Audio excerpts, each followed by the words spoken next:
Whew, I feel like I just finished the tutorial. Still so much more to tell you. You know, you've given me my backpack, you've packed my lunch, and you've sent me off to school. I feel like I'm at the front gate. Yeah, Too look, easy, I have mate. no doubt that the game is brilliant. It's just, I got frustrated earlier because I know they're all about no holding hands, but for people starting off in the FromSoft genre, so to speak, it's its own kind of genre, there needs to be a certain amount because you can't expect us to all go back and play Demon Soul. And I feel like these games are a lot more accessible to people who know what to expect. But the thing is, they know what to expect because they've played Demon Souls, Dark Souls 2, Dark Souls 3, Bloodborne, fucking that other one where you can fly through the sky. What was that one called? Oh, Sekiro.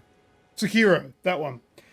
They've played all of these games, so it's, you know, the general direction that these games need you to take. While they are different, this is nothing like Dark Souls, like the actual world. It's still very much like the DNA is exactly the same in all of the games. And that was the thing that frustrated me because I've only played Bloodborne, and that was many years ago. So coming into this, I'm like fucking overwhelmed. So yeah, it probably does deserve the 10 out of 10 from the fans that understand the game. But for somebody walking in, seeing all of those reviews, like John Smith comes in and goes, "Oh fuck, this game got 10 out of 10 from everywhere. It must be brilliant." And then they play it and they're faced with this. I just feel like there needs to be a realistic review out there for people, like the review I did for Monster Hunter Rise. That's a brilliant Monster Hunter game. But if you're not familiar with the Monster Hunter game, you may walk in and go, "What the fuck is this?" And I Couldn't think agree that's one of more. the biggest problems with the reviews of this game. 10 out of 10, 10 out of 10, 10 out of 10, 10 out of 10. And a lot of people will go, they don't want to watch the review. They don't want to watch like a 5 minute or 10 minute review on it because they're like, "Oh, well, this game must be brilliant. I don't want to spoil it. I'll just buy the game because it reviewed so well." This is a lot more than a 10 out of 10 game.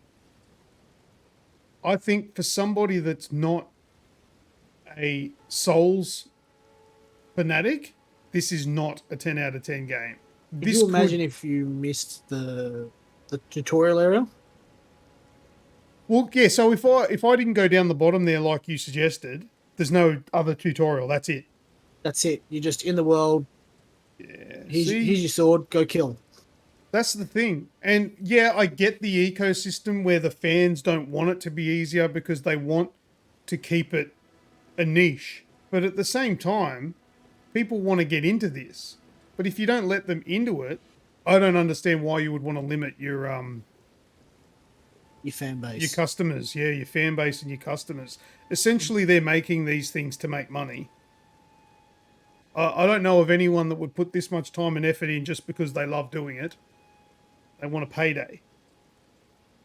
Um, They they could leave this game exactly how it is, with having an entry level world first. they do, exactly. And then they can have it. So for the hardcore fans that don't want that, just skip that whole beginning part. I really do think all of those 10 out of 10 scores is being unfair to people that don't know anything about the game. They're going to waste their money. And I'm not saying that it's a bad game, and I'm not saying that I don't like it, and I'm not coming back to it. I definitely am coming back to this. I still need to finish Horizon Forbidden West first, but I'm definitely coming back to this.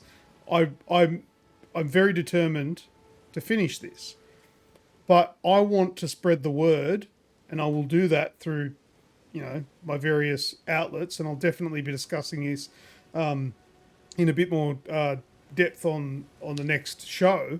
But people need to know that what this game is. It's not a 10 out of 10 game. This is a very fucking niche game. You know, there are games out there where you can comfortably recommend and say, oh, dude, you 100% need to play this game. When you're talking about like Uncharted, like, oh, you have to play Uncharted. Everyone will find that game fun. You can put it on easy and you'll enjoy it if you're not a massive gamer. But it's like Death Stranding. I enjoyed Death Stranding, but who do you recommend a walking simulator to that just looks beautiful?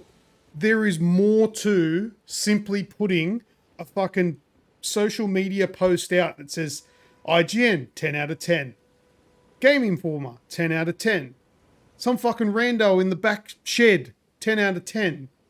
You know, there. I don't think that this is a 10 out of 10 game just score wise. I believe that a person can get out there and say this is my favorite game of all time because it's fucking brilliant. The amount of shit that they put into these games is amazing. Even the mechanics. I was fighting before and I was too close to the wall and my sword hits the fucking wall. Like that just happened then on the screen. Yep. Most games that'll just clip through. That's a mechanic that I think is actually pretty hard to fucking manage. Where if you're in a tight corridor and you try to hit someone that's slightly to my left there, boom, it's going to hit the wall and you don't get, it doesn't connect. That's really fucking cool. And that's been in, I think, maybe all of the Dark Souls games, or all of the FromSoft games, which is impressive. But the thing is, to a lot of people, this game will be returned. This will be in a returns pile big time. Even though it's fucking 10 out of 10 from every single person that reviewed the game, this will be in a bargain bin with returns. I guarantee it.